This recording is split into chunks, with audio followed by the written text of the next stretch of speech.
We are back, episode 2 of the Creamer Scale. Wow, we finally found a name for it, huh? We are the Creamer Scale officially, guys. We can't go back now. Honestly, I'm really happy that we did the creamer thing because I feel like that's iconic. The Creamer Scale, is. the weights of justice. Damn, Wow, dude. Yeah. Hey, pure poetry. I'm glad we're back. It's been a week. It has. It has been a week. I really enjoyed episode 1. I mean, I'm gonna enjoy the journey that we're doing with 100 albums, but you could have not enjoyed it though. That's okay. No, I do. No, but I'm saying, it would have been okay to admit. I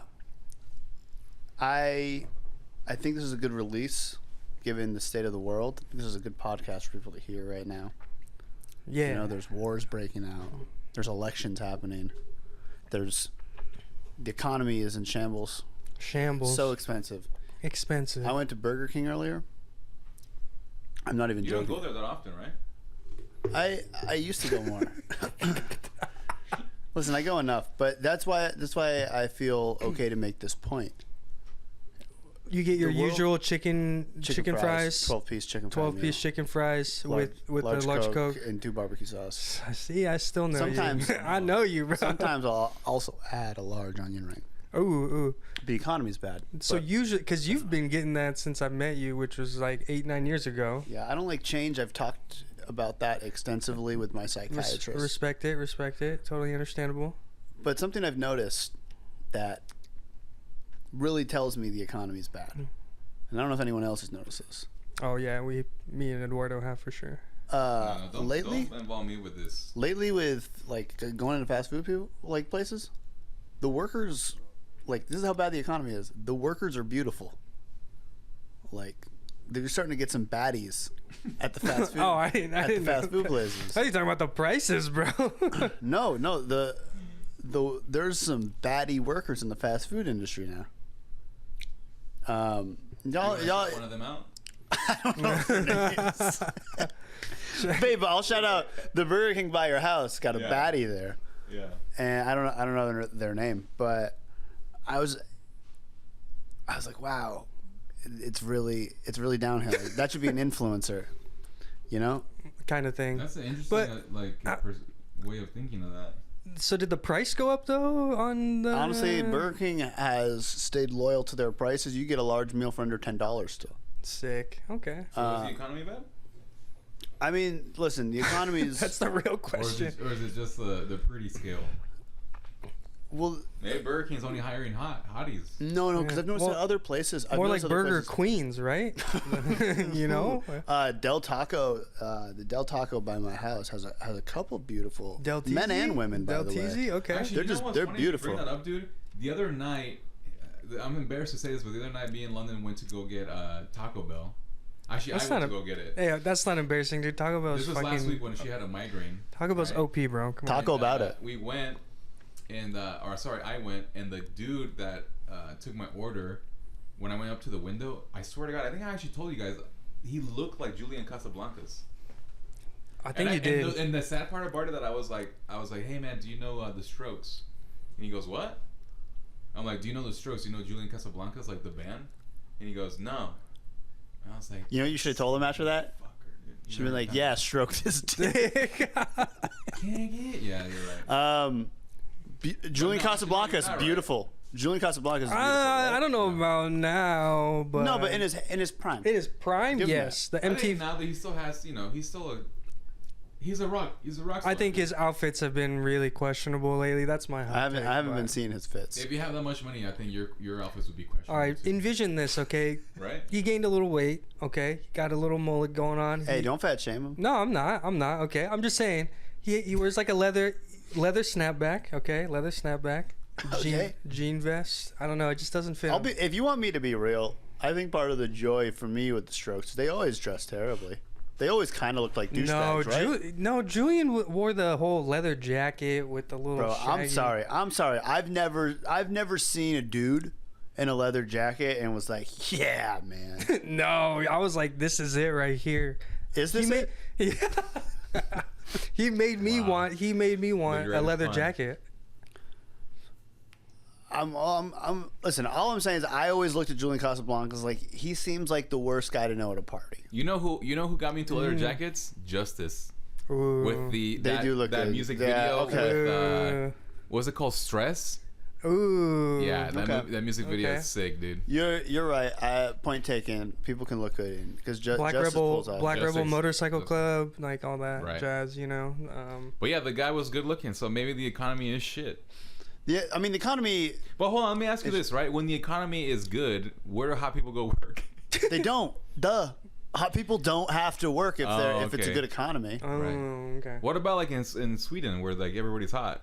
Well, okay, so now we're talking about this is where it's like inflation is everywhere, of course, but the economies can be different in different countries and all that, right? Mm-hmm. So like the economy might just not be there in Sweden, right? Like, so and if everyone's hot, listen, guys, this is just another reason we should all be a socialist country. We should all have the opportunity to be equally hot. I support that, dude. I want to be hot. I support it. Yeah. I'm trying to be hot, dude. I think we're all good looking males here. Thanks, dude. I'm objectively the worst in the room, so I appreciate that. I appreciate let's not. How dare you say that? Dude, I'm lowering you guys on the creamer scale. No, dude. Creamer -1. No, dude. Nah, dude. Let's be real, dude. You're gorgeous, bro. You got mesmerizing eyes like Ty Dolla $igns. Yeah. Thanks, dude. But you know? He wins. You're inside and out a good guy. All I'm saying, if the economy was good, they'll still hire me at a fast food place. You know, beautiful guy, hot soul. Thanks, dude. Have you ever worked in a fast food place? No, I've worked in low quality restaurants, but that's as close. Like Joe's Crab Shack. Yeah, that's a classic of classics. If you now it's called Angry Crab, but Joe's Crab Shack. We used to do the dances. We used to do the car wash. The car wash? Yeah. Oh yeah, I had to break the car wash down every 45 fucking minutes. What do you mean? What is that? You know what it's like trying to pick up a girl and then you gotta say, "Hold on, let me go do the car wash." Dance? Is that a dance move? It was like working at the car wash, and you had to do the like little scrub the vehicle down. Oh my god! Oh dude, it was. I didn't know you had to do all that. I want to see a video of that. Oh, we had to do the Jimmy Hoffa where we bury up his body. That's not appropriate for a family restaurant. No. Yeah, absolutely not. The Jimmy Hoffa. Yeah. Is this post 08 or pre 08? No, I got this job when I was still in high school. This is 2005. So this is pre 08. Yeah, this is like one of my first jobs ever. But I worked there until I graduated. So I worked there for like 3 years, and it was great. The bartenders would get me drunk on my shifts. Sometimes we did ecstasy. It was good. We're past the statute of limitations, and that place is closed down, so I can tell you all this. Didn't they have a playground there? That's awesome. They did have a playground. I slept in there a couple times. That's fucking crazy that they have that whole building is just weird. That place was terrible. Dude, honestly, you could make a whole ass fucking sitcom off of your life. Days. You have a lot of like interesting anecdotes of your life. Yeah. Right? You should write like a documentary. A tell-all. Or I know what you would call it too. Or what is it? Creamy. Oh no, I'm sorry, a documentary. Yeah. You should write a biography. Ooh, write a biography called Creamy. Creamy, yeah. Yeah. That's good. Yeah. By the way, I just want to say that last episode was awesome. Like I had a great time. Phenomenal. I know we already said that, but it was super fun. Phenomenal. The creamer scale thing was fucking off the charts. You know what's crazy? We did that like. Well, I think you did that off the top of your head. And top of the dome, dude. And then we adjusted it as we went through, and that was fucking. Now you just got a freestyle, dude. Now we creaming. We're creaming. We're creaming hard, along, boys. We're creaming along. Dude. Today's episode, we are doing what 95 to 91 in our top 100 albums.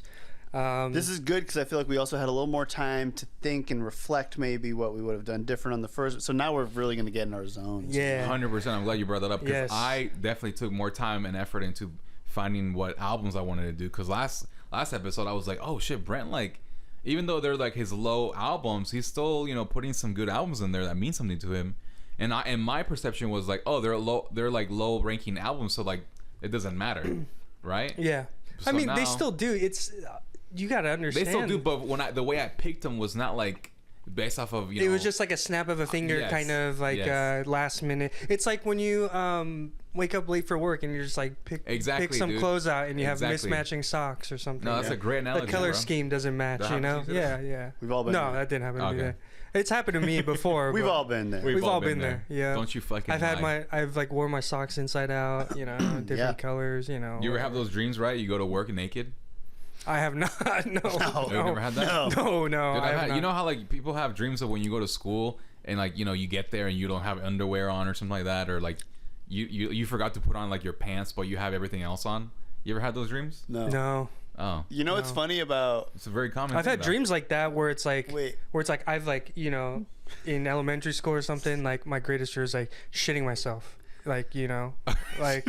Yeah, you know, I've had dreams like that, but not like I have a lot of dreams where I'm pissing myself, or something like scared that I pissed myself. And then I wake up because it's so real, and you're like, oh my god, I hope that didn't happen yesterday, like, you know, the day before while I was at school or something like that, you know. But I've had those dreams. I've never had those ones. Yeah, like the shitting, pissing ones. Like the greatest fears at school kind of thing, you know. But, what were you gonna say though, Brent? I think you were gonna say something. Yeah, my bad. I didn't mean to cut you off. I don't know. It was something good. It was something spicy though, because I saw him being like, "Oh, I don't know if I should say this or not." we can go band for band. He's reeling back. No, I think what I was gonna ask is, have you ever have dreams where you wake up and you don't know if it happened or not?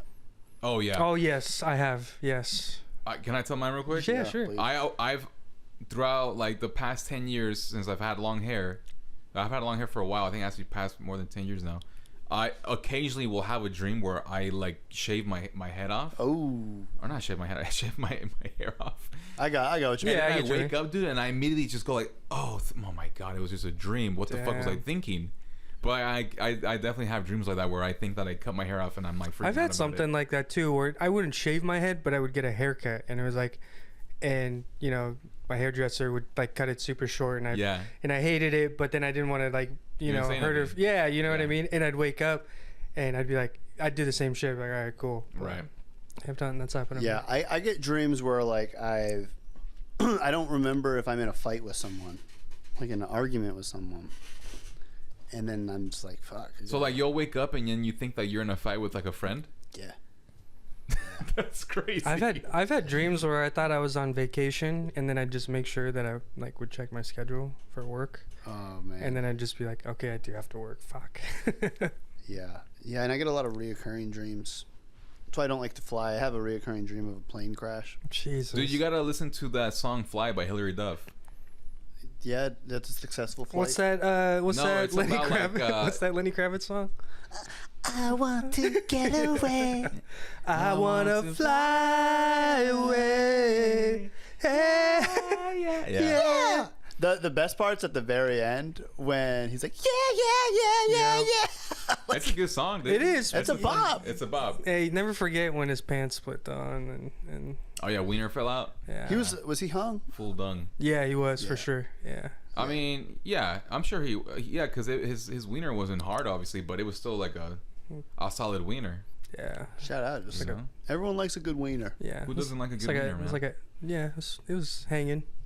I think it was hanging. For sure.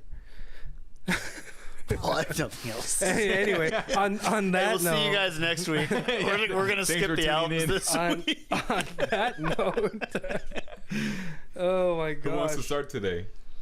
I think we should continue the tradition of who went first last time. You? I went first. Yeah, it was Tusk, me, then Cajun Brent. Yeah, I can go first. Please. I can go ba. We need to have like something when we start doing the albums. It's just even if it's like a chopped and screwed voice, just going like Creamer. You know what we should do? We should nuts Creamer. Hey, if anyone listens, if anyone is listening, we should probably. I want to get a soundbite guy. Yeah. You know, that just makes the sound bites. There you go. While we're recording. It could also be a soundbite girl. Yeah. Oh yeah. Or a soundbite person. Yeah. There we go. That's what I'll take a sound biting they them.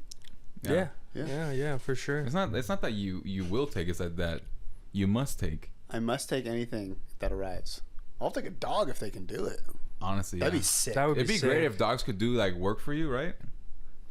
Dude, make them a little bit of slaves, you know? I see those videos of when like dogs bring their like owners beers, and I'm like, man, Oh, with the rope? Yeah. They have the rope tied to the fridge. They pull it. They grab the beer. You can get your dog to do that. You just got to train him. I can't get my dogs to do that. No, you can get like a golden retriever maybe. Yeah, like it has to be a larger dog for sure because there's no way. It's a heavy thing. There's no way Kiwi, Rumi, or Riley or Russell and Yuki could I bet you do London that. could teach him. Well, I say London, right? Because I don't think I have the patience for that. But I think London could do it. It'd probably have to be like the little the coronitas, the little coronas. Yeah. Have to be. You guys ever seen that Rick and Morty episode where all the dogs become like conscious and shit? Yeah, and they go into little like suits. Yeah, dude. Yeah, like that. It reminds me of that episode. And they start ruling the world. That was a great episode, but anyways. Here we go. Album number 1. You mean 95?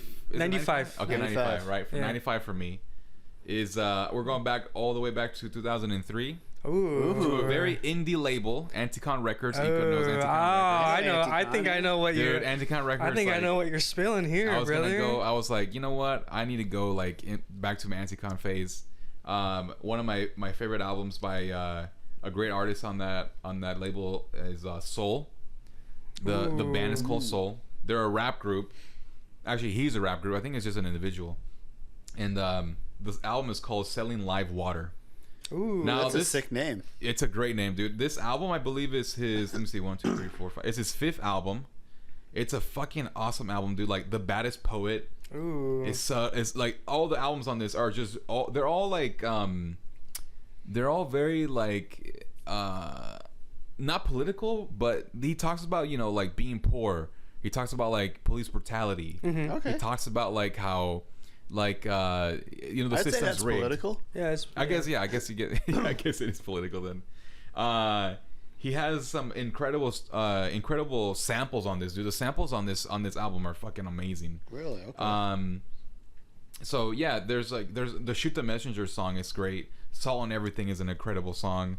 Selling Live Water, like you can think of like it literally. You're talking about you're selling your soul. Like this album is very much like him being like, I hate the world because of the state that we're in. Sure. But the way that he presents it is amazing. Hell yeah. Okay. And just as like real quick, just as a side note, off of his first album that's called Bottle of Humans, it came out in 2001. There's a song on here called, sorry, 1 second, let me find it. Shit, I forgot what it's called. Oh, Famous Last Words. Okay. In this album, I just want to point this out because like I think it's an incredible song. That song is super sick. When he recorded that song, he was high on mushrooms. Oh shit! And he recorded it all in one take. Okay. And it's fucking amazing.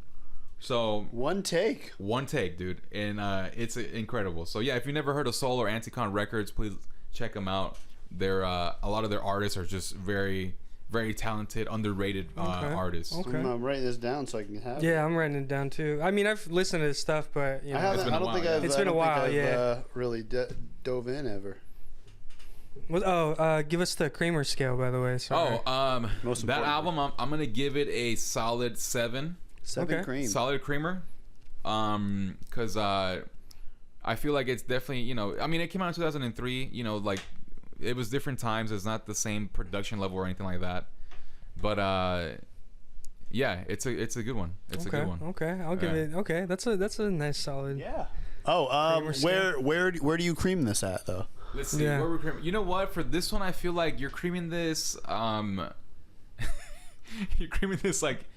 In solitude, you have to be alone. I feel like 'cause it's very like solitude, like dark, like a dark room. Like you want to put some little ambient lights in there, type of solitude. Like whatever you do in your room, where you're like concentrating on one thing, that's what you're doing.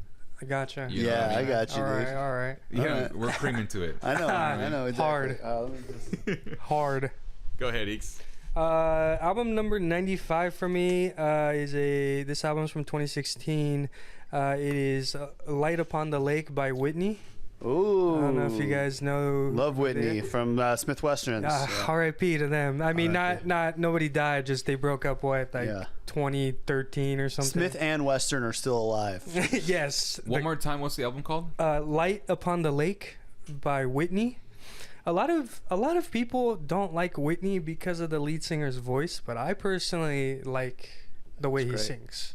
That's just I don't know. There's never like people either don't like him or they do. I personally like them. Great album.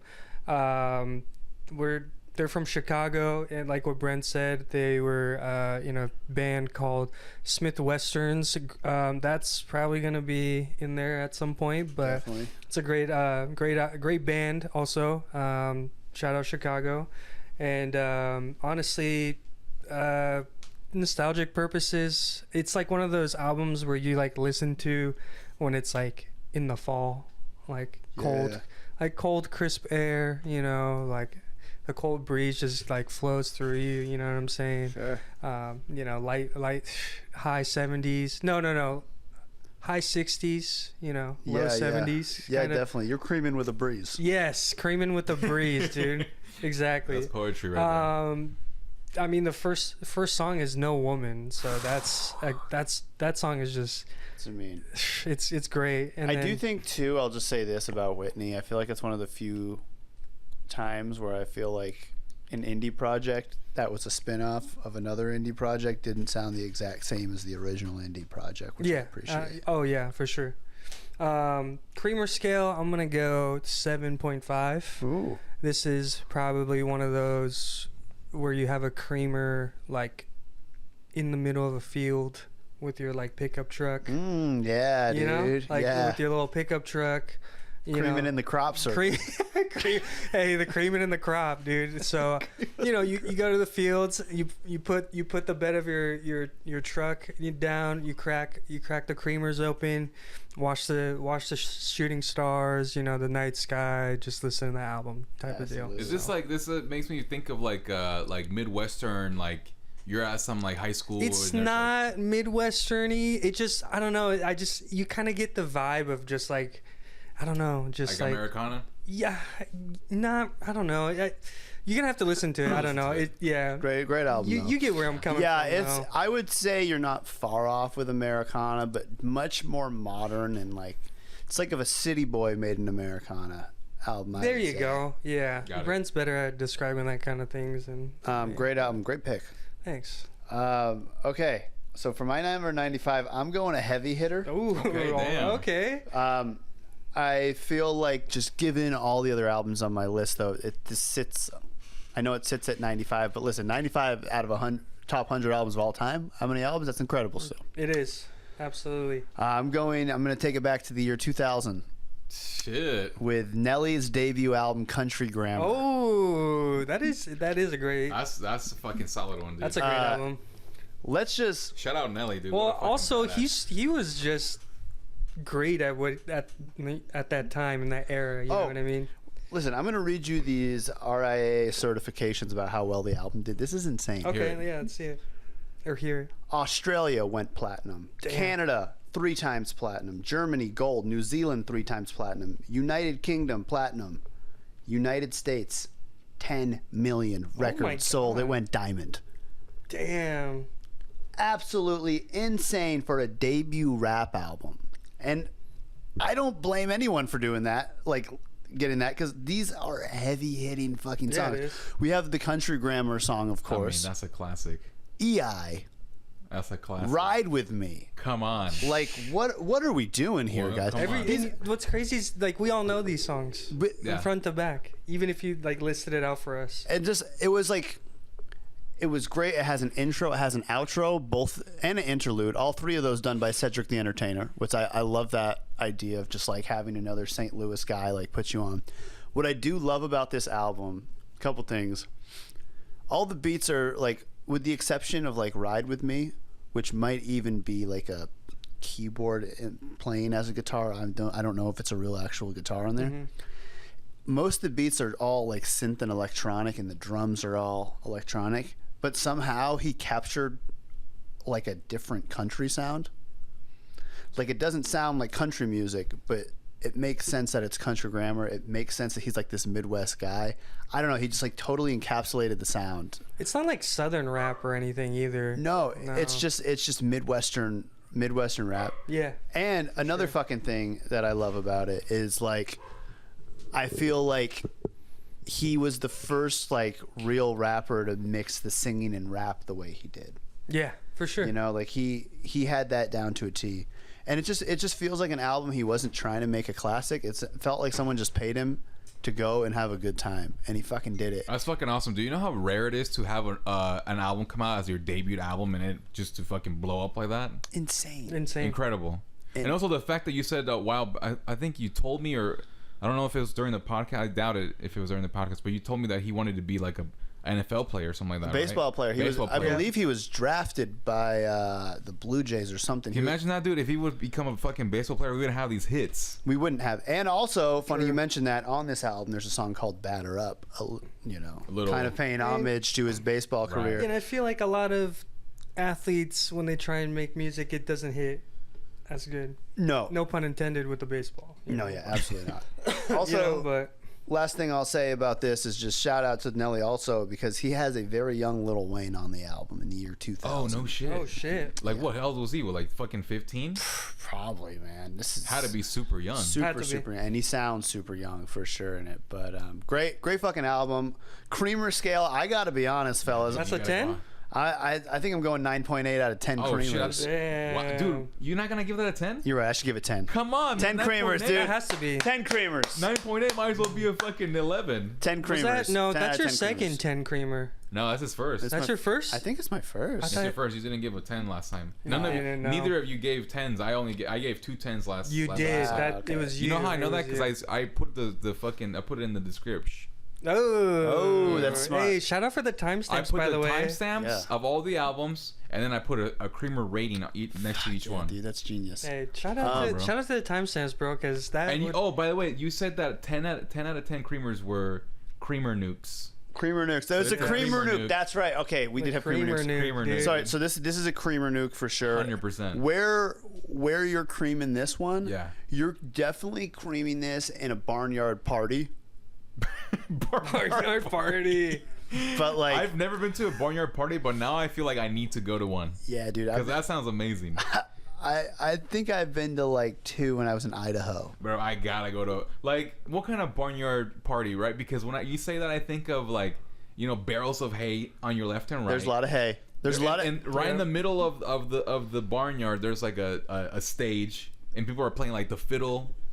That's okay. That would be sick. That would be sick. Yeah. I'm gonna give you the barnyard party scenario I was at, like just the setting. Give me it. There was hay. Yeah. There was an actual like farm area with like farms and horses and stables like off. Like that was a bit more away. The lighting is kind of like not great everywhere on the field, but the barn is very well lit. Okay. And you had like maybe like 4 speakers in this little barn, and we were all drinking Keystone Light. Damn. Hey, you remember the Keystone Elope? Huh? You remember the Keystone Elope, by the way? No. If you get a 24-pack of Keystone, there's one orange Keystone can in there called a Keystone Elope. I don't remember. And I think if you get it, you can like send it in, and you can get like a fucking Willy Wonka beer shit. Yeah, and you can get like a free pack, a free case of beer or something. Wow. Yeah. I mean, Keystone's practically free already. It is, dude. Do they still make Keystones? I don't think they do, because I've never. Do. Do they? Yeah. I haven't still make them, and you can still buy them. Man, is that what the Keystone Pipeline is? Just kidding. It's just all beer. This is a great scenario you're painting, by the way. Yeah, barnyard parties are fun, man. You just got to deal with the people who go to barnyard parties. But the setting is fire. That's awesome, dude. Shout out barnyard parties, and shout out Nelly. What a fucking badass. Shouts out, dude. I'm be prepared. I got some heavy hitters. Hey, also to add to that, if he actually would have been a baseball player, he would have been a sexy ass baseball player. He's a good looking dude for sure. There's not a lot of sexy. He's short, yeah. I don't know. But congrats, because he got married this year. To who? To Ashanti. Oh shit! Wow, his first time marriage? His first marriage? I don't know. Maybe. I didn't know that. How old is he now? Like 40 something? He's been on and off dating Ashanti for years, though. So they finally. I don't know Ashanti, but she sounds sexy. Oh, Ashanti's. That name sounds sexy. Oh, Ashanti is beautiful, dude. Fuck, dude. Stone Cold Killer. Yeah, listen to her music. Stone Cold Killer in these Compton streets. You guys know that song? I'm assuming it's from the Compton album. Yeah. It's actually I think it is. Is it? By Dr. Dre. Dr. Dre? All right, boys. I am up next. 94. Is it 94? Yeah. Yep. Okay, so my 94 is once again from Anticon Records. Oh, wow, damn! He's on a kick, huh? I like that you're bringing up the labels too, because I think it's a fun way to explore. So go on. Yeah, you know, I'm glad too, because I feel like a lot of these especially specifically this label, like I love this label because a lot of the artists that they have were super artistic, like in terms of extremely creative. You know, they're not doing simple beats, they're not doing simple music. Like the majority of the music from Anticon Records was experimental and very like they were pushing boundaries. I feel like. Yeah. You know, that's why they're still very much underground. A lot of the artists are really not that they're not well known, and they should be because they're fucking incredible. That being said, my next one is an album called Canopy Glow by Anathallo. That is Anathallo, and the picture of the album is actually really creepy. There's like a dead dude on it. Let me see. He looks like a dead dwarf or some kind of a small person. Shit. Like it's a very weird. Oh God, yeah, that's it's a very weird album cover. I don't know like what that means or you know what is the meaning. I mean, the meaning behind that. But dude, the album is really good. It's a kind of an indie album, but then there's one song in particular called Bells that is just fucking epic, dude. Like I think you've showed me that song before. Oh, you've definitely What's the name of the album? I'm trying to look it up. The name of the album is called Canopy Glow, and the name of the artist is Anathallo. Okay. Very, very eclectic band. They're not really well known, but their music is fucking incredible. Every single song on this album is. I'm gonna describe where you're creaming this to because as I'm describing these. Wait, are you gonna give a creamer scale first, or I'm giving a 10 out of 10. Okay. Ooh, a creamer dude. The person on the cover is dead from the creamer dude. This is perfect with the soundbite person, and then just being like, you know, the horns or something, you know. So yeah, a lot of these songs are very like, think of yourself walking through like a forest. That is like an enchanted forest. Okay. Specifically, the song's Bells, because the song Bells is like. God, I feel like you've shown me this song. You've heard this song, bro. Yeah. You just don't remember what it sounds like. Yeah.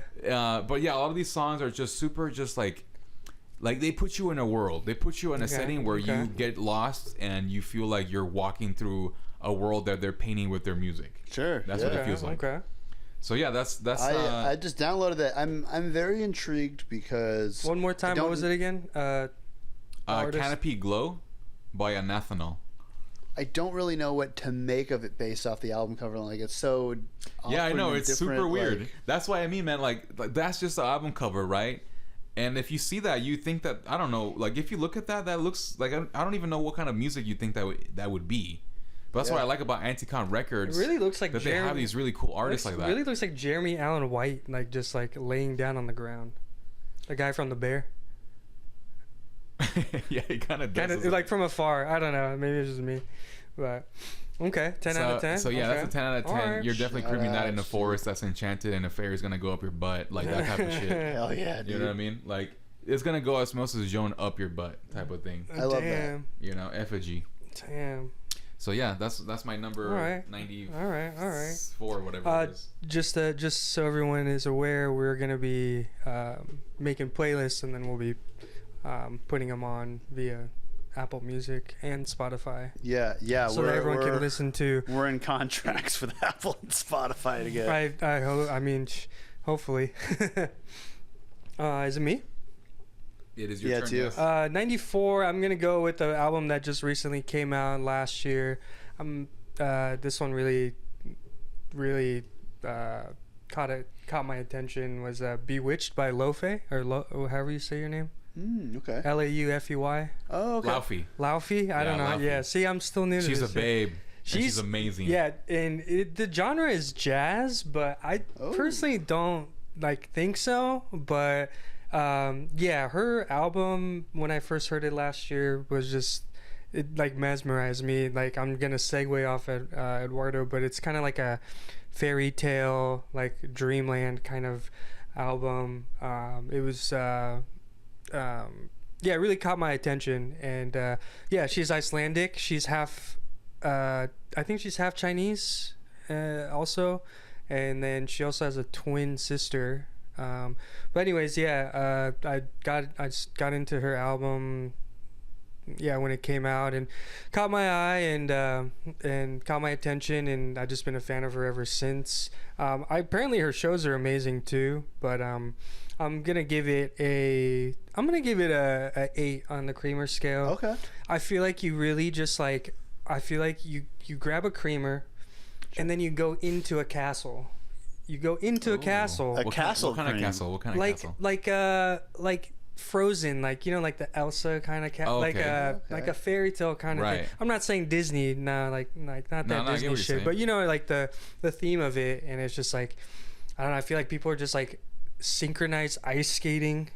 Like when you get in there, like there's just like a whole... The dragons breathe cream. Yeah, literally just like a fairy tale, like dreamland kind of album. The dragon's gonna breathe cream, and you're gonna get drunk after it breathes cream. No, so it doesn't spit fire; it spits creamers, and so you can just you can drown in cream. They'll refill it for you, or you can pick up your own creamer with your cup or whatever. That. Yeah, I love that. So that's that was my pick. But. Have you never heard of Laufey, dude? Her voice is incredible.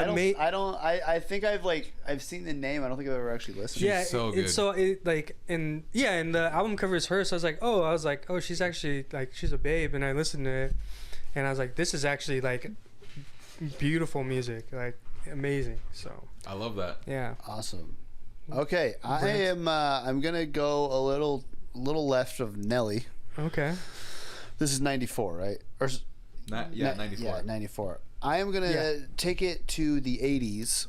Okay. With an incredible classical artist, but this album is so good. It's like such a fucking ambient fucking like masterpiece, in my opinion, is Glassworks by Philip Glass.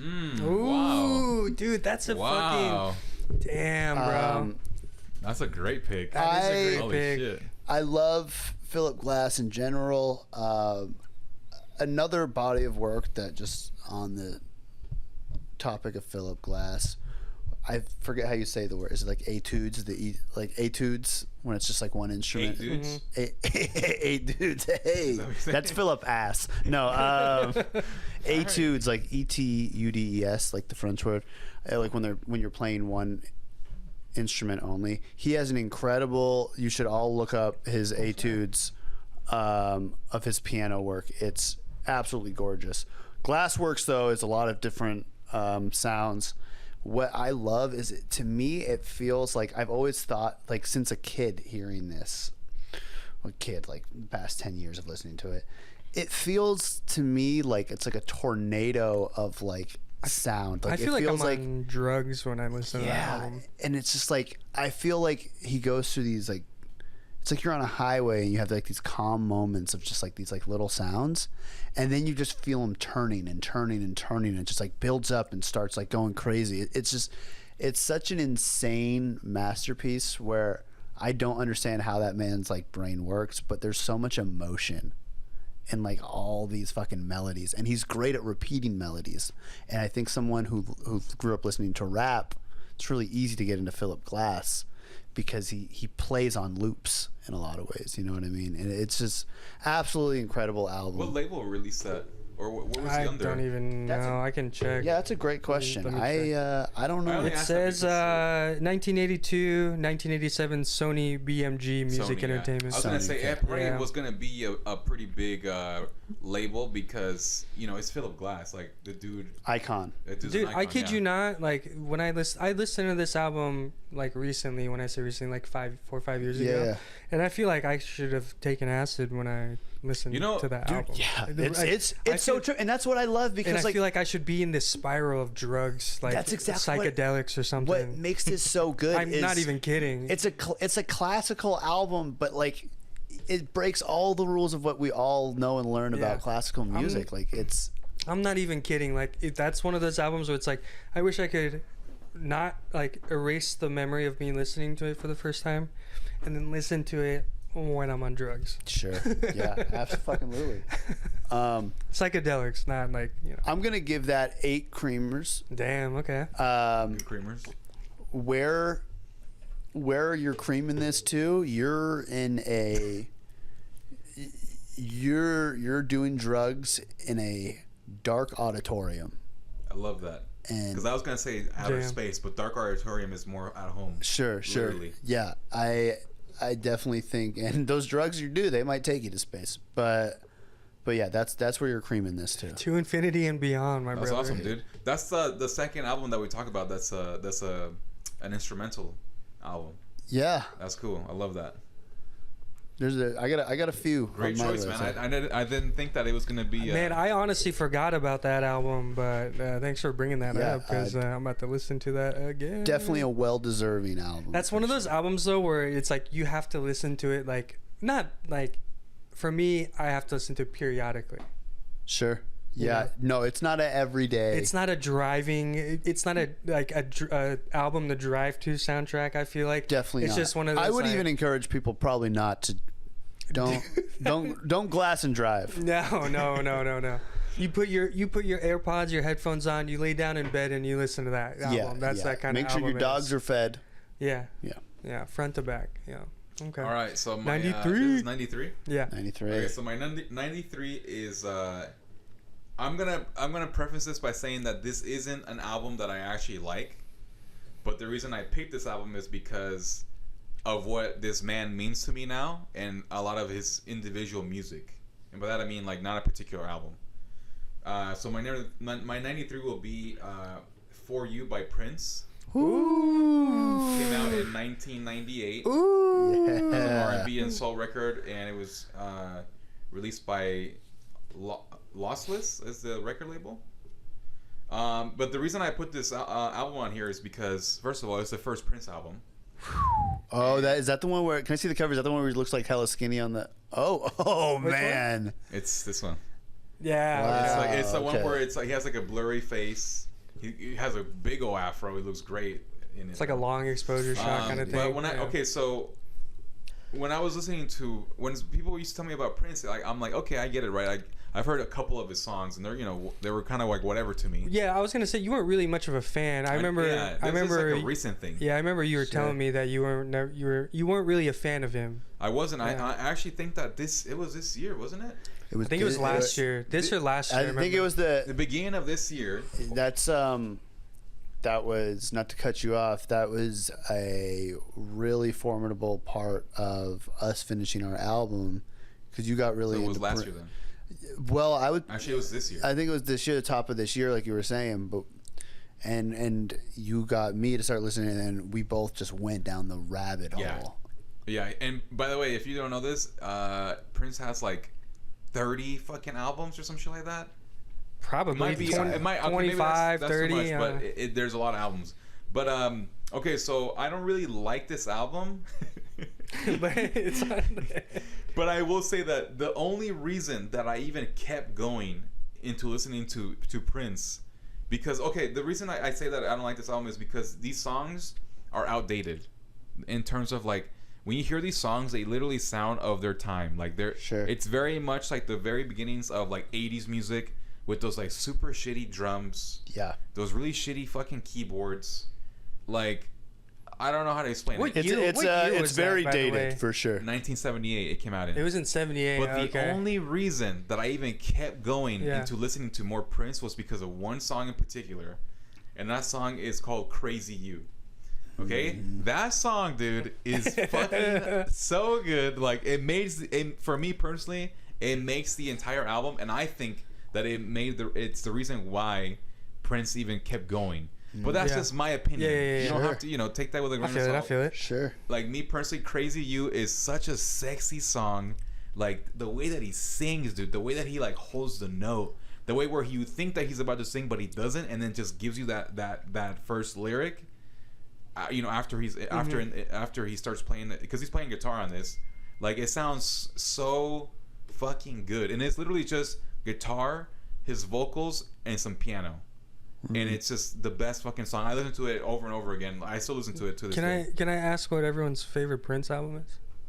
For me, I mean, I gotta go Purple Rain. That's a classic. And then after that, I'd say Musicology. Okay, mine's Purple Rain too. But aside from, I think that's like a majority's. Like, yeah. But I would say 1999. Really? That's a good one too. Wow. Yeah. I like that album. I like that album, to be honest. Little Red Corvette was my shit. There's so many, there's so many Prince albums. I've literally listened to from the very first album all the way up to the album called Diamonds and Pearls. So that's 1, 2, 3, 4, 5, 6. I also like his self-titled too. 10 albums, and that's still in 1991. Oh yeah, the self-titled. Yeah, wow, dude. Yeah, the self-titled's good, dude. But I mean, I feel like there's songs on every fucking album from Prince that slap. Do you know what I mean? Like, there's at least 1 or 2 songs on every album. That's exactly what I mean earlier. That I said it's like the I turned it off, by the way. Okay. The individual, like I said, I don't like any of his albums in particular, but I love some of his individual songs. Like, he's got some fucking amazing songs. Like, we've talked about Purple Rain as a song so many times. Like, the song, it literally, it's like an 8-minute long song. And every time I listen to it, it feels like a 3-minute song. He always has like the 1 to 3 songs in every album where it's like, wow, this shit slaps. Absolutely. Slaps. And just how fearless he was. Yeah, he didn't give a shit. Like, I wonder to this day if we heard other people do that shit, if it would have came off the same, because I do think there's a level of Prince's confidence that he could literally just pull off anything. That like, we would not let other people get away. Yeah, R.I.P. Minnesota's finest right there. That's Minnesota's finest right there. So I'm gonna give this album a 5 out of 10. Okay. Because like I said, you didn't. I did not enjoy the album. Wait, a 5 out of 10 creamers, of course. Yes, 5 out of 10 creamer. Yes. I'm gonna correct myself. The only reason I give it even a 5 is because of that one song. And where you're listening to that one song. Is you're listening to this one song in a convertible, all right? Okay. At a movie drive-in. Ooh, that's good. You're playing this before you even start the movie. You're eating some popcorn, okay? You know, you're eating some popcorn like you're in like a 1970 movie. Okay. And you look over at your girl, and you're just throwing popcorn back, and she's just looking fine and sexy. And this song's playing, and you're just wanting to touch her hair, give her a little kiss, let her know that you know that you're there for her, and you're gonna kiss her cheeks and shit. Hell yeah! Okay. Cheeks up here and down there. Smooth criminal. Hey, you know what he doing? Yeah, he know how to make a cream. So yeah, that's my number. That's what's up. Great, great artist though. Great pick. What number are we on? I'm sorry, 93. 93. I'm gonna go with the 2021 album, Jams EP by Luna Lee. Oh, bro. That one is a great album. Do you know why? I put this on here though? Is because all the songs on that album she made and put it on her Instagram. Absolutely. On her Instagram during COVID. Yep. And that's how she blew up. Was from COVID. Was making multi-instrumentalist. Yes. She was making all these songs and putting them on YouTube, and then she finally made it into an album for streaming, which is fucking sick. She recorded, produced. And she did everything on that album. Yeah, all her reels, it's like her doing the guitar part, and then she does like the piano or like the synth or whatever, and then she even puts in a harp, and then like all like that was like an integral part. I feel like of most people who were like music fans. I feel like that's an integral part of the pandemic. I feel like we all saw those videos. Yeah, and I thought that was so cool. And then so when she finally released that album a year later, I was like, this is sick. Like, so I that's why I put that on there. I'm gonna go. She's a great artist. Yeah, I'm gonna go 9 on this one. Ooh, I'm gonna go 9 on this one just because the fact that like, COVID was a tough time for all of us, but like her reels and then her making that for everyone to stream is amazing. So I'm gonna give that a 9. It's gonna be a creamer where you're with your friends and you make music. For sure. I like that. It's short and sweet. It's just you get with your friends, you just jam out, you make some music, you just have a couple creamers and you call it a day. And then she's to me she's like if Reggie Watts was like a little chick, which she is. And like if she was like a little if he was like a little chick, right? And that like instead of doing it with his mouth, he did it with a lot of instruments. Yeah. I agree. Then she's so good at what she does, and so like her debut album and then her latest album that just came out. Both good. I respect like the artists who try and like change their sound every album. You know, so sick, dude. It's super good. Great but yeah, pick, man. That's number 93. That is a great pick. I don't think, to be honest, I ever like sat down and listened to her album from start to finish, but I definitely am gonna now because like I've listened to songs from her obviously, and I'm like, and I've seen her live when she opened up for Japanese Breakfast. Oh, I really? think 2 years ago. How was she? Dude, amazing, amazing. I even waved hi to her. I think she looked at me, but I don't know.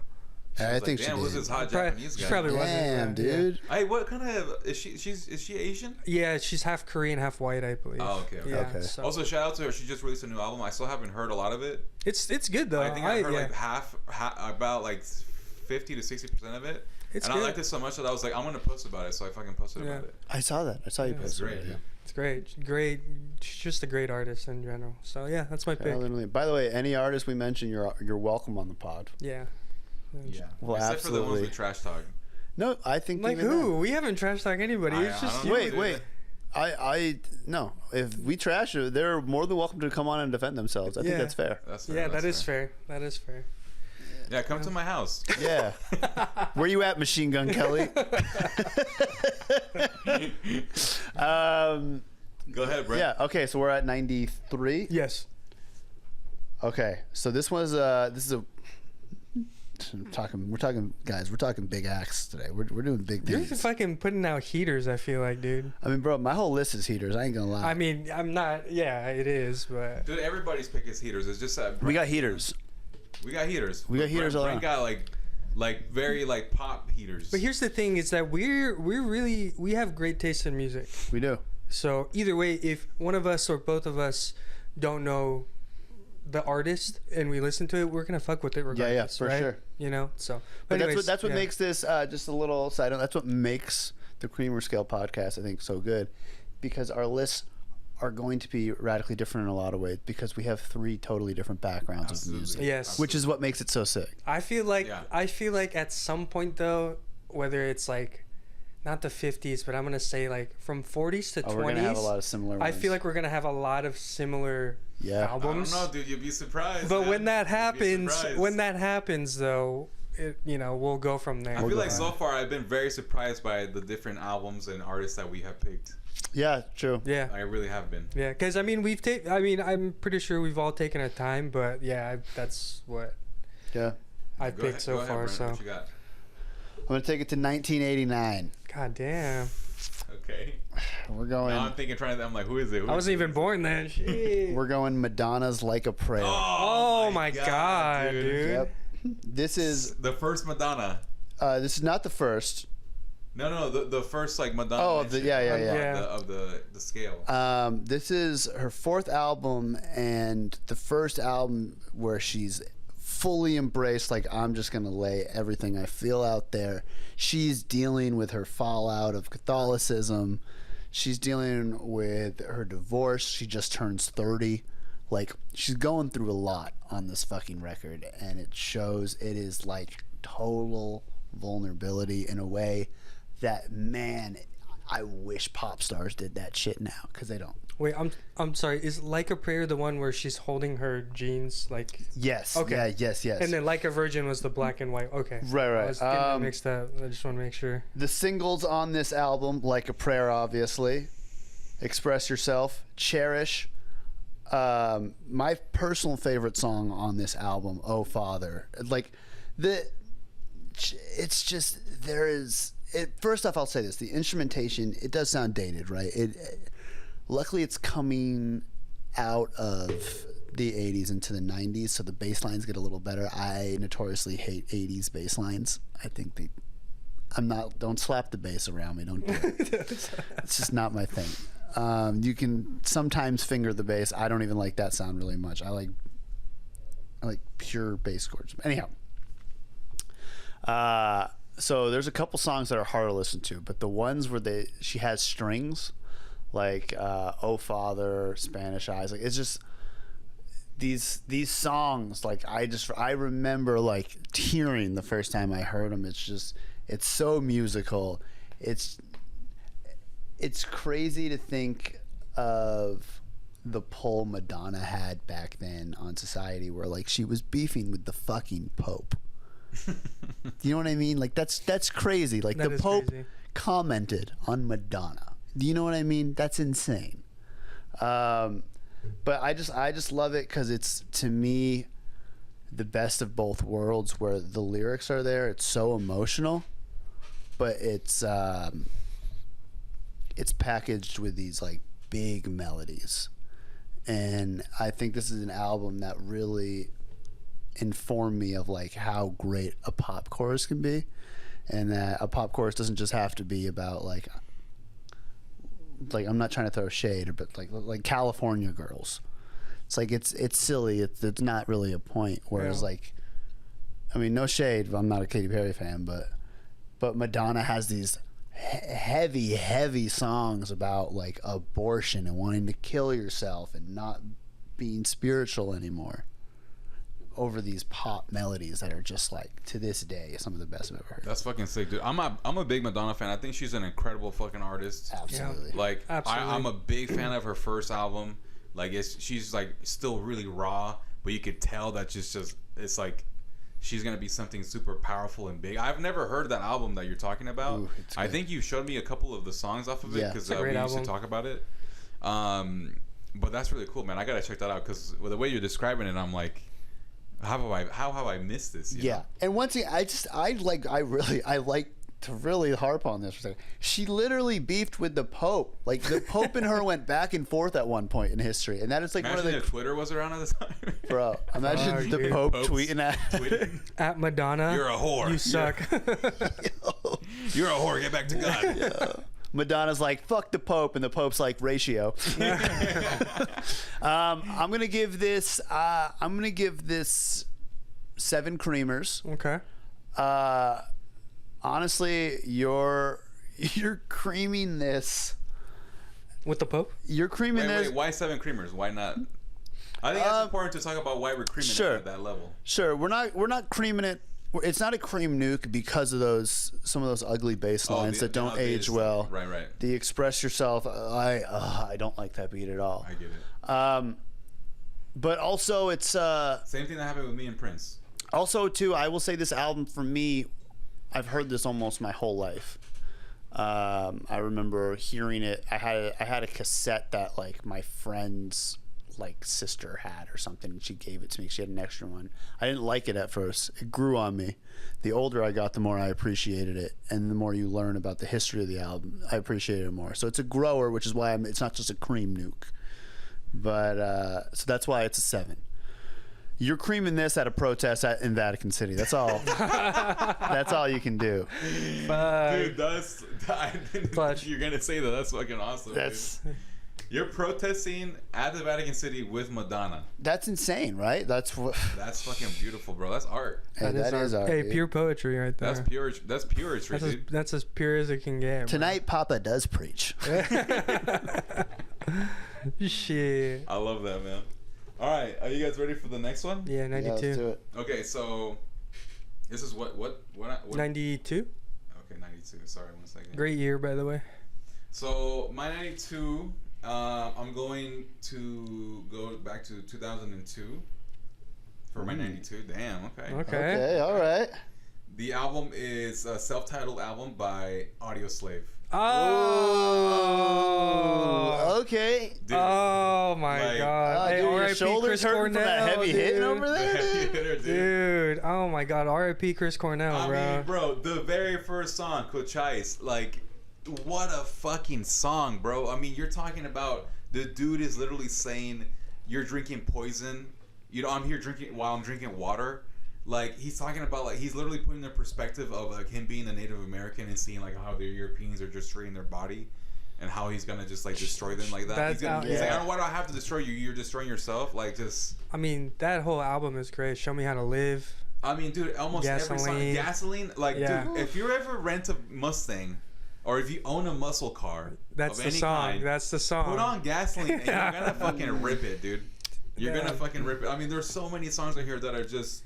absolutely insane. You know what's funny is I listened to Out of Exile first because Doesn't Remind Me and Be Yourself used to be on MTV. Yep. And I was like, oh man, these are fun. This is a good song. And then I listened to their self-titled, and I was like, yeah, dude, this is. Dude, they're incredible, man. Right. And I have a little bit of history with Chris Cornell. When I was on tour with my friend's band Jake with Them Evils, and they were on tour with the Pretty Reckless, and the Pretty Reckless was doing some shows for opening shows for Soundgarden. Yeah. And I had never heard any Soundgarden music. I didn't even know about Audioslave. All right, and this was like 2017, by the way. I remember. Yeah, we were on tour, and this was I think we were in Wisconsin. Where did he die? I think it was Wisconsin, something like that. So I saw him for the very first time ever that night. Okay, and it blew my fucking mind. Yeah. The next morning at 5 a.m, our friend Jordan comes knocking and rushing into the fucking RV and being like, "Guys, Chris Cornell just fucking died." And we were like, "What the fuck are you talking about?" Because we talked about him all night that night, because I had never heard of him, never heard any of Audioslave music or any of Soundgarden's music. And the next morning after I saw him, he fucking passed away. Yeah. Dude. And then that same day, we went to play the next festival with the Pretty Reckless, and what's her name? The Pretty Reckless girl? Taylor Momsen. Taylor Momsen played the song Like a Stone. Yeah. Dude, everybody was crying. Damn. Everybody was crying. She was crying while she was performing the song. And I didn't have any attachment to Chris Cornell because, I literally had just seen him that night. Sure. And even I was in tears, dude, because that shit was so powerful. So I've never seen a performance like that. It was powerful. It's just crazy how one person can really just affect the world, Yeah, absolutely, bro. It doesn't have to be music, but that's crazy. It was a story, bro. R.I.P. I remember when I saw that news, it's there's no fucking way. And then I remember I was like, dude, you saw them for the first time. I was like, dude, that's fucking crazy. That must have been something to talk about. It was fucking amazing, bro. And that must be so eerie to be get into it. It's personalized with people on tour with him, and then he's just dead. It's crazy. We found out before even the news found out, because my friend's band, Them Evils, their manager was she knew the guys that did the tour stuff with Soundgarden. Yeah. And they had found out hours before, and they told her, and then she told us. And everybody was dude, all of them were freaking out. They were like, no fuck, we couldn't believe it. We were like, there's no way. Yeah. What do you mean? What happened? It's just crazy what happens in less than I guess less than 24 hours. Unfortunate, bro. It's we super don't really know exactly what the details were. Yeah. But yeah, it was a sad news. Regardless, though, this album is for me is a 10 out of 10. Yeah. I mean, after you explain that, there's no way it's got to be a 10 out of 10. It's such a great fucking album. All the songs fucking rip. I mean, you're talking about the guys from fucking what's the name of that fucking band? Pretty Reckless? What? No, the what's Soundgarden? The band that it's Audioslave is the two bands that they're together. Soundgarden and Audioslave? What are you talking about? No, he's talking about the other guy in Audio. Tom Morello. Rage Against the Machine. Rage Against the Machine. Yes. You're talking about Rage Against the Machine, and fucking the greatest vocalist of I think rock, one of the greatest vocals of I think rock ever, come together and make this album, dude. I mean, just fucking powerhouse, bro. That's insane. That's my number 20. 92. That's a great pick. 10 out of 10. You're creaming this in a fucking Ford Mustang, top down. You're going on your way to Barstow, all right? And you're gonna open the trunk and there's drugs in the back, and that's a reference to Fear and Loathing in Las Vegas. Shout out. Shout out. Great movie, great book. And R.I.P. Chris Cornell. Rest in peace. My 92 pick here is, you might know them, Brent. I'm gonna go with Twin Fantasy by Carsey Headrest. Oh, that's is that the drawing on the cover or whatever? Yeah, with the two little creatures. It sounds like a sexy album. I've never heard of it. I mean, he's what genre alternative. I'd say it's alternative. There's a influence of maybe emo, a little Midwestern emo, but it's not great album though. Yeah, that's my pick right there. What's the label on that? Who dropped that? Let me see. I'm gonna check right now. Matador Records. Oh, Matador. Okay, Matador. Shout out.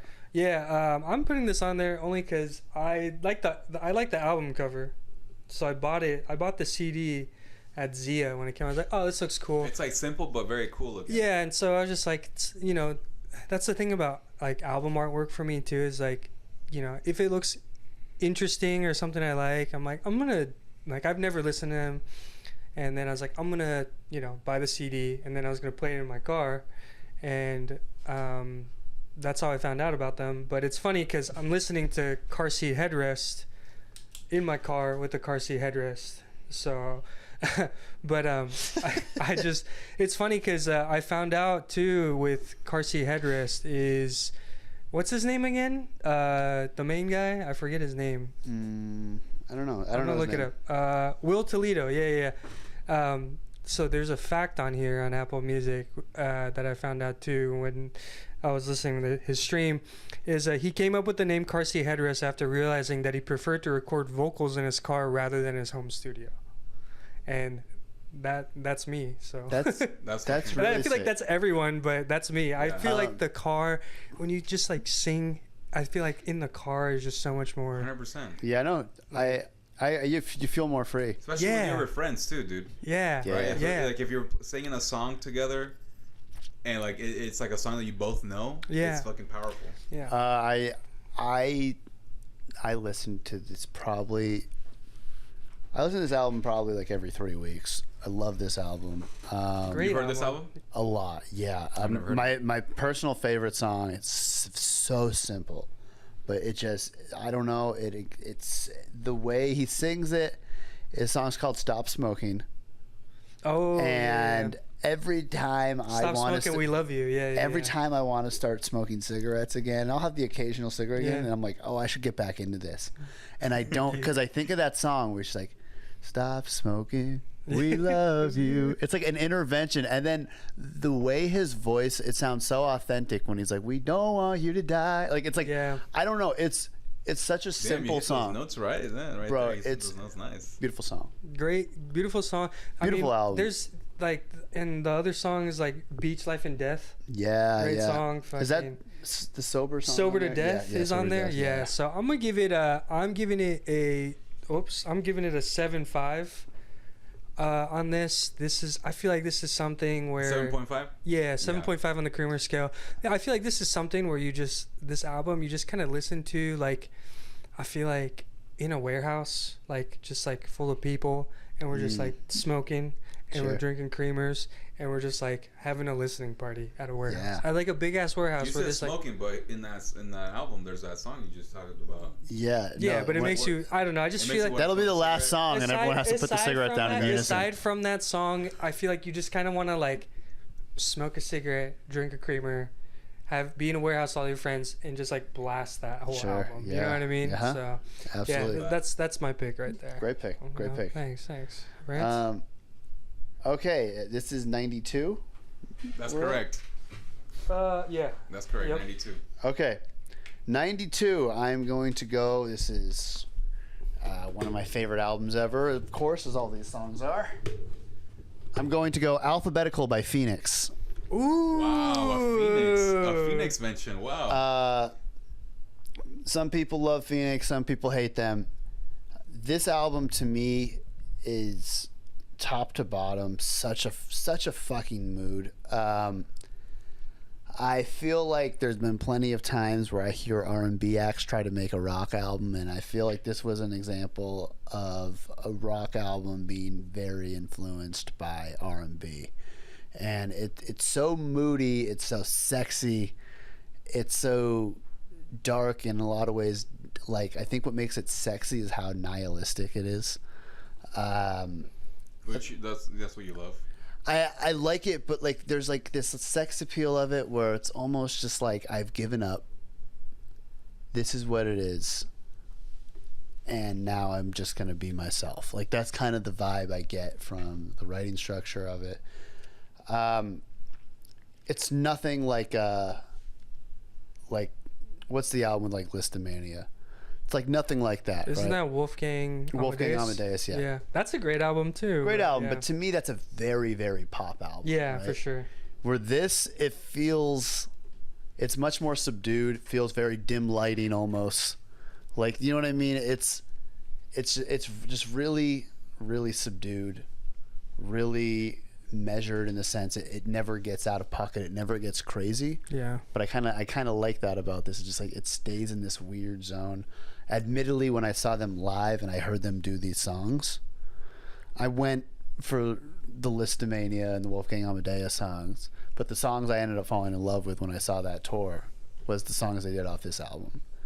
And I played that shit into the ground. It just classic fucking album. Great, awesome, man. Great fucking album. So shout out Phoenix. I would say I'm gonna give this 8 creamers. And where you're gonna cream this to, honestly, I think the best place you could be is a really nice studio in a New York penthouse. Wow. Like you're in a music studio overlooking the city. I feel like I'm there. Yeah, and it's like the lighting, much like what we have right now. It's dim lit. Is there a fan?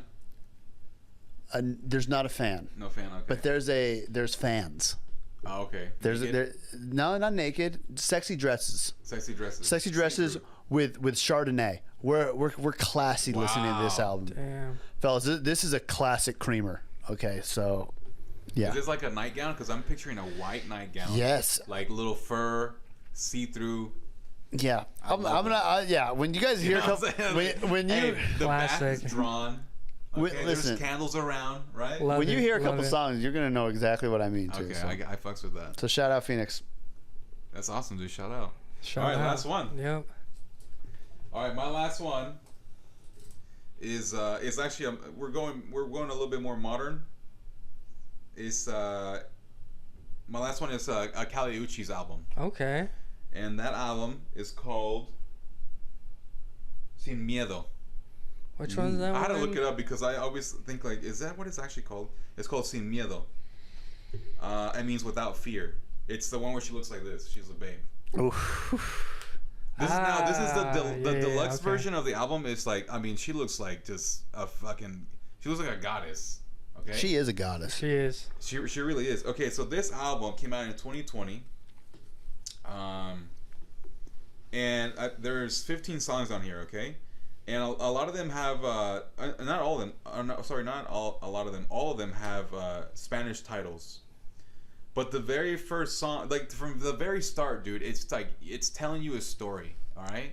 And until the very last song, it's like the story wraps up, and that's literally what it is. Like one of my favorite songs on here is called Aguardiente en Limón. I mean, dude, the beat on this song is just like it makes you want to be in like, it makes you want to float in the middle of the ocean with the sun super lit, and you're just flowing back and forth. You're rocking back and forth, and like you're just taking in what it is to be alive. That's what this song feels like to me. Wow. Like it's a great fucking song. The very first song is kind of like an interlude, and it's called like The Moon Is in Love.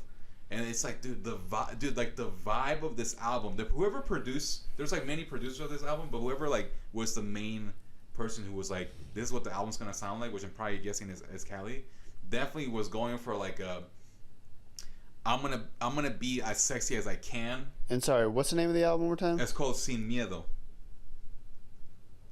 SIN space MIEDO. Sin Miedo. And it's just like, dude, every song is just sexy. This is this album that has Telepatía. You guys know that song? Okay, yeah. You know, that's like that was one of her like big hit songs. And there's just a bunch of just like really good. This is the first time that I heard an album that had Spanish and English, and it had really cool like Spanish sayings, and like she was referencing like Spanish drinks and Spanish food and stuff like that.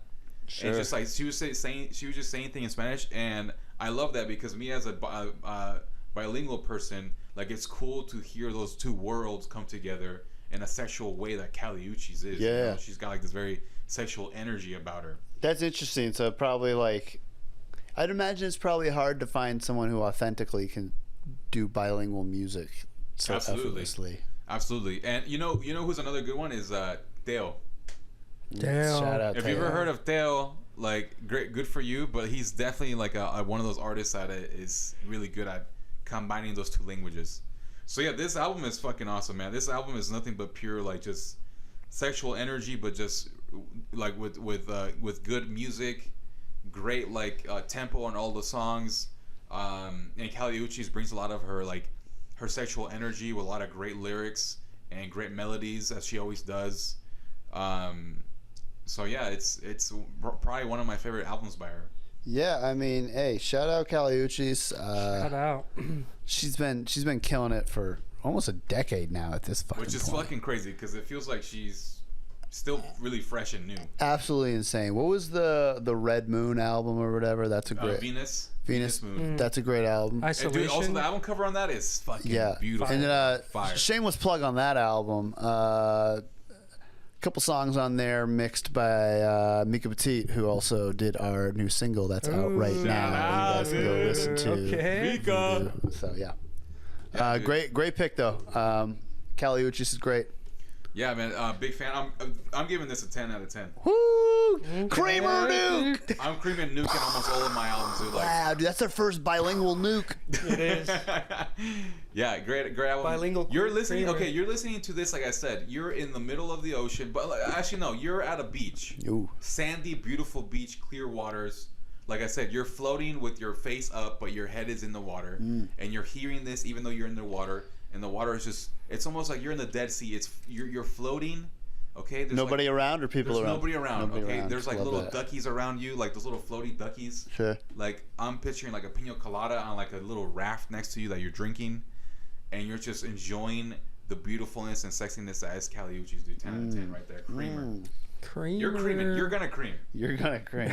Absolutely. You're gonna cream. Damn. So yeah, that's my 91. Great pick. Great pick. 91. I'm going to do a album from 2006. It is Loose by Nelly Furtado. Ooh, I like the pick, dude. Yeah, it's a great album. Another sexy queen. Oh, Another sexy queen. Bilingual queen. Bilingual queen. Fucking. I don't even know what else for me to say. I just have to say the album name and the artist. But I mean, Timbaland was in a majority of those songs. Historic run by Timbaland around that time, by the way. By the way, his only miss, I think, in that entire era was his album with Chris Cornell he tried to do. I forgot they did that. They did like a solo thing? Oh, dude, they tried to do an album. I don't know if the album ever came out, but there were some songs that leaked and they weren't good. They tried it. Oh my god. You think he tried to get Chris Cornell to be like pop? That's exactly what he did. Probably. The songs, yeah. Oh no. But that being said, not taking anything away from Timbaland's musical genius. No, that's fine. You're allowed to have. All I know is that this is a great album. Okay, I found out through shout out MTV. I think they were playing Promiscuous Girl.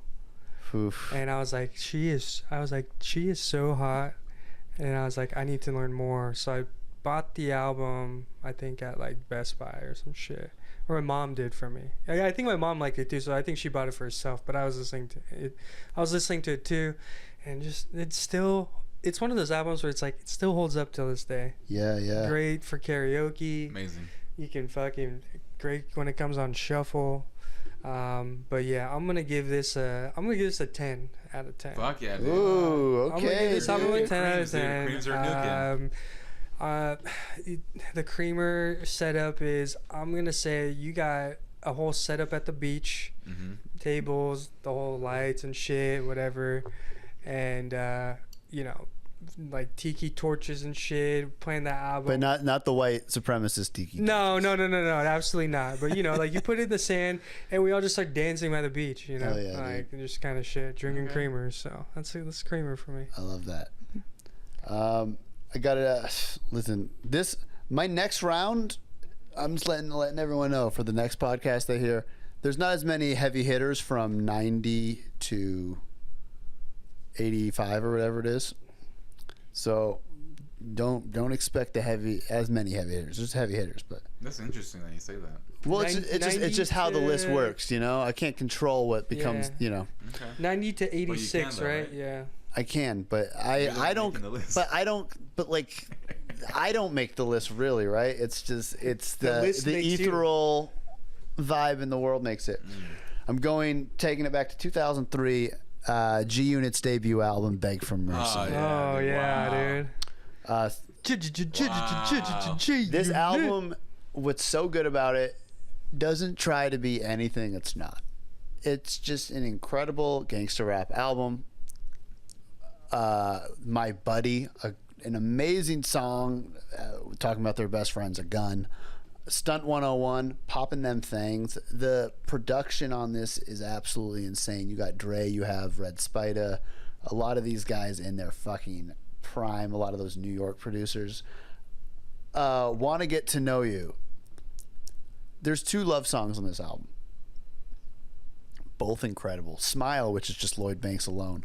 Great fucking song. Lloyd Banks. Lloyd Banks, one of the more underrated rappers of all time. He doesn't get his credit. So Lloyd Banks, I want to let you know here at the Creamer Scale, we respect you and you are welcome on the pod anytime. Anytime. Want to Get to Know You featuring Joe. I don't know who did that beat. I should look that up. But whoever did that beat flipped. Come With Me Angel from Marvin Gaye. And I want to get to know you. I really want. And then Joe switches the lyric to, instead of love you, I really want to fuck you. And just makes it just such. He just said what he wanted to say. Yeah. He just said, listen, it's unapologetically hood. I love it. It's like I said, it's not trying to be anything. It was like, we got 3 dudes. And we're just, they're horny. But like the whole album, 3 dudes, we're just gonna thug it out for 17 fucking songs, and they're all bangers. Do you know bangers? I know bangers, dude, and I know mash. And you know what goes on bangers and mash? Well, beans. Cream. Oh, I thought you were gonna say G Cream. Unit. Yeah, I was gonna say beans. I thought you were gonna say G Unit. No.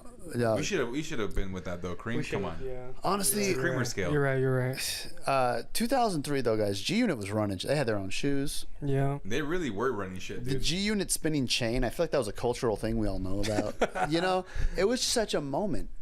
Man, those were the days. Those were the days, guys. So I'm gonna give this 9. Fuck okay, yeah, dude. okay. Almost where at? Where at? 9 Creamers. Where you're at? So you just finished a day of selling guns with the serial numbers taken off. This guy's taking the real gangster aspect to the ground. Like all day, dude. All day, all I've been doing is just removing these numbers off of these guns, bro. And now I gotta listen to some more gangster shit. And you come home. You got a nicer place, you know. It's not fully furnished, but it's a nice little loft spot. But it's not fully furnished. You lay down. A pipe? No. You lay down. Your back's against the couch. You're sitting on the floor. You got a nice rug, very nice rug. Your girl comes in, like she's making you some food, and you're just smoking a cigarette on the ground. Yeah, it might sound a little misogynistic, but it's 2003 G Unit, all right? It's going to be a little misogynistic. I can't help that. Kind of gross. Are you ashing it on the ground, on the floor? No, on the carpet? No. You got an ashtray. Come on, dude. Okay. Yeah, keep it classy. Well, you said, come on, dude. Hey, bro, we classy. Gangsters don't dance. They 2-step, baby. Come on. Okay, I'm thinking it's gross and dirty. But listen, it's just great. Those songs at the time, like I think that's actually what I like. There's not really a lot of like club bangers on it. Like they bang, but they're more like in the car, like in the whip. They're banging in the car. But like, you know, I'm not playing that at Cork and Thorn. No, I'm not playing that at Big Jerk or the V Lounge. Big Jerk is crazy, by the way. I love that name. But you're playing this on the whip there. Amazing. So shout outs. Shout outs, dude. Shout out. Guys, another successful Creamer pod. Success. I think we should give a round of applause for the listeners, though. Really. Yeah, I agree. Thank you for listening. Thanks for listening, guys. We appreciate you guys, paying attention to our list. You know, and the journey. This is a journey. That's a really good journey. Can I tell you maybe it's a goal of the pod that I had, or like a vision I had of the Creamer world? You know, the Creamer cinematic universe. Yeah, say it. I was like, what if this like took off and we were able to expand this into like reviews, interviews. Oh, that'd be great. Like all these sort of things, breakdowns of shit. Can you imagine if we had an artist like, just as an example, right? Say we like Madonna came on the pod, And we're like, hey Madonna, what do you think about this album? She's like, oh yeah, it's great. And then we're like, so how many creams are you gonna give to her? And her saying like, oh, I'm gonna cream this, like a 8 out of 10 cream. Oh my, that'd be amazing. That'd be like, oh my god, this is crazy. You'd be like, dude, Madonna just said cream. Oh my god, now we have to get the Pope to comment on how many creams. How many creams is acceptable for a whore? She'd be like, sorry, I didn't mean that. She'd be like, how many creamers can a bishop give? But yeah, no, that'd be great, man. I mean, I would love to hear a lot of our artists that we love say cream. Because I do feel like I could do this every day. Me too. You know what's funny? You say that, dude. I was just thinking. I was like, man, I want to keep going. Like, I wish we could do more, but of course, like, we're gonna keep it at 5 because I feel like it's a good episode time. Yeah, it's about an hour or so that we're in. Actually, no, it's past that. Yeah, it's past we got that. Volleyball. Yeah, we gotta go volleyball. Yeah, we got a volleyball. So yeah, thank you for tuning in, guys. We will talk to you guys later. Thank you for tuning in to the Creamers. What's our fan base called? Are they creamers? Are they creamies? Are they cream pies? The creamarians? I don't know. We gotta think about that. Yeah, we gotta think about that. We can call them little pints. Little pints. Because like you can get a pint of cream, right? Okay. Our little pints. Shout out to the little pints that listen to the pod. Night. Shout out to the little pints, baby. Like, we love comment, you. And subscribe, and if you're a real one, comment. Little pint below. Yeah. Little hashtag pint. little pints. For all our little pints.